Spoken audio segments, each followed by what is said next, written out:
Assalamualaikum warahmatullahi wabarakatuh.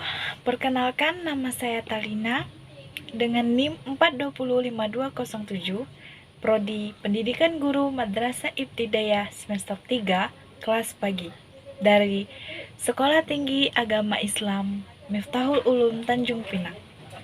Nah, baiklah, di sini saya akan memaparkan materi mata kuliah keterampilan bahasa dengan materi mencintai bahasa Indonesia. Kita langsung saja masuk pada materinya, yaitu mencintai bahasa Indonesia. Wikipedia bahasa Indonesia pada awalnya untuk mencari informasi.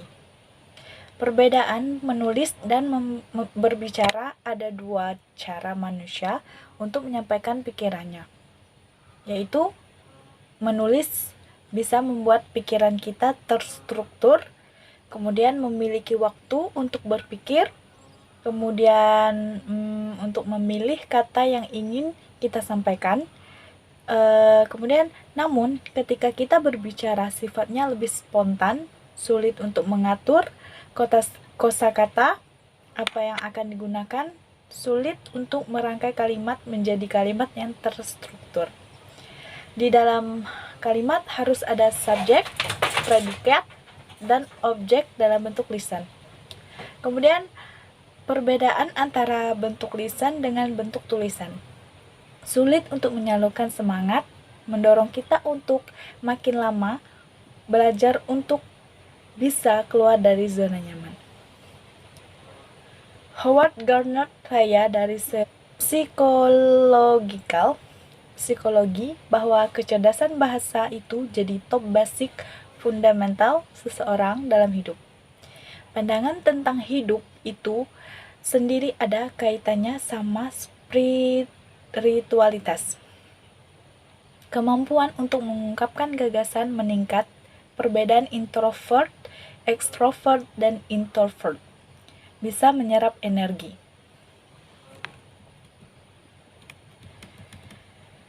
Di Indonesia ada 718 bahasa daerah.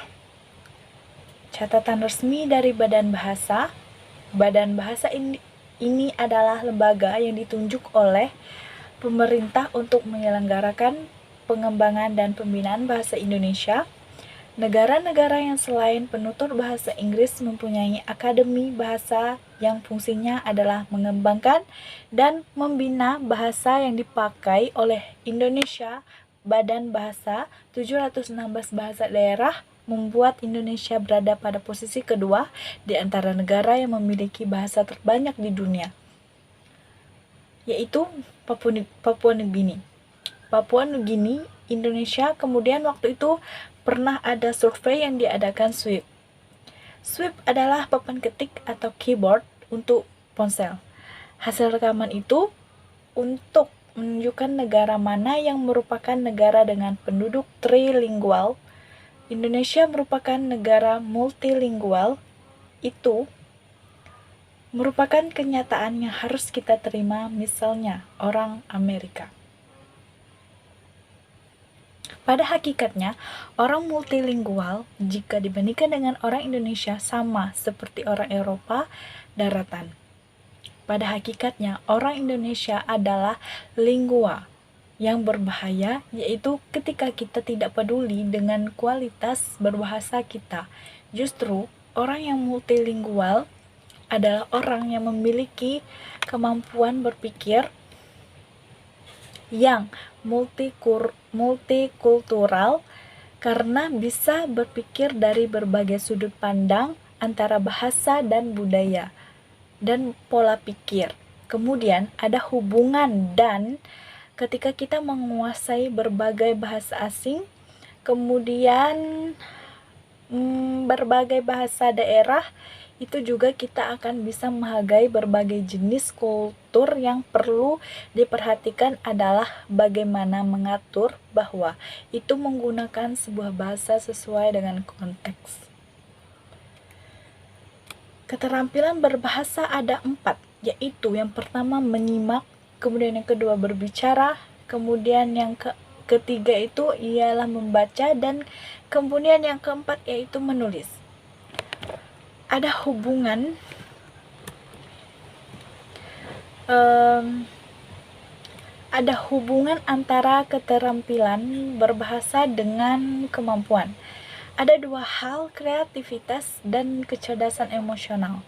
Adalah kreativitas dan kecerdasan emosional. Cara mewujudkannya, kreativitas jika kita tidak mampu menulis dengan bagus, kita tidak akan bisa menuangkan apa yang ada, dan gagasan kita akan kecerdasan emosional, apalagi kalau kita tidak mampu untuk berkomunikasi dengan orang dengan cara yang baik, maka pesan yang kita kirimkan itu tidak akan sampai.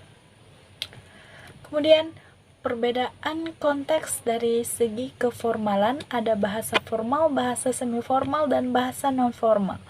Tidak ada larangan untuk kita menggunakan non-formal ketika berbicara dengan teman-teman, atau ketika berbicara di kafe, atau ketika kita berbicara di publik. Sebenarnya bahasa yang kita gunakan semi formal sama sekali tidak formal, dan juga bukan non formal, tapi namanya semi formal. Hal itu berbahasa berdasarkan situasi, lalu berdasarkan sarana kita membedakan antara bahasa lisan dan tulisan, bahasa Indonesia yang baik dan benar. Dan yang perlu kita tanamkan adalah pemahaman terhadap bahasa yang baik dan benar. Itu menyebabkan yang diinginkan ialah keseimbangan. Jadi keseimbangan itu diperoleh dan menyesuaikan bahasa dengan konteks. Perbedaan antara bahasa Inggris dan bahasa Indonesia. Bahasa Indonesia itu perbedaan antara ragam formal dan non-formal. Sementara bahasa Inggris, misal kata-kata you bisa dipakai untuk menyapa dan untuk mengatakan seseorang jika kita memanggil orang tersebut. Begitu. Baiklah, sekian materi yang telah saya paparkan. Cukup sekian, terima kasih. Wassalamualaikum warahmatullahi wabarakatuh.